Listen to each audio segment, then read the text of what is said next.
details. Cruise radio and company on tube it takes. Hey everybody, welcome to KRUZ Radio in the After Midnight Ramble. I'm Danny Sachs. I found another poetry piece written sometime in the 80s by Johnny Kidd called Vineyard Blvd. And it goes like this. Here's a hot rod story from an island in the Pacific.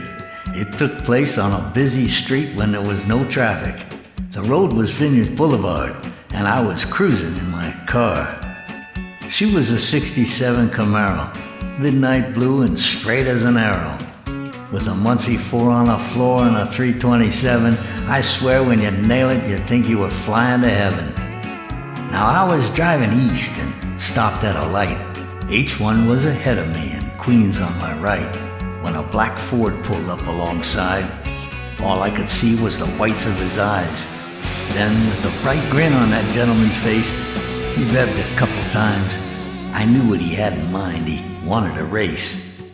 Well, without saying a word, I took it out a third, pressed the accelerator a few times, just to let him know I wasn't gonna decline. Then I put my foot down on the clutch and shoved it back into first. I always liked that competition plus from Hearst. Well, when the light turned green, we took off with a bang, my Camaro and his Mustang.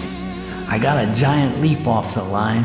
Running 514s, I could spin those Mickeys every time. Now we burned rubber light to light when a cop going the other way caught our sight. He turned around with his lights flashing. Maybe he thought he could catch us both racing, but he was surely mistaken. By then I was really moving, gripping the stick, but that cop was coming up quick. As the on-ramp came into view, he must have had something special, 'cause he flew, gaining on me. Well, I went straight and didn't hesitate. The Mustang veered right until he was out of sight. As I got on the freeway, I gave it all I had. My machine was running lean, but it was enough to get away clean. Towards town is where I was bound. When I cruised in, I stopped at a drive-in.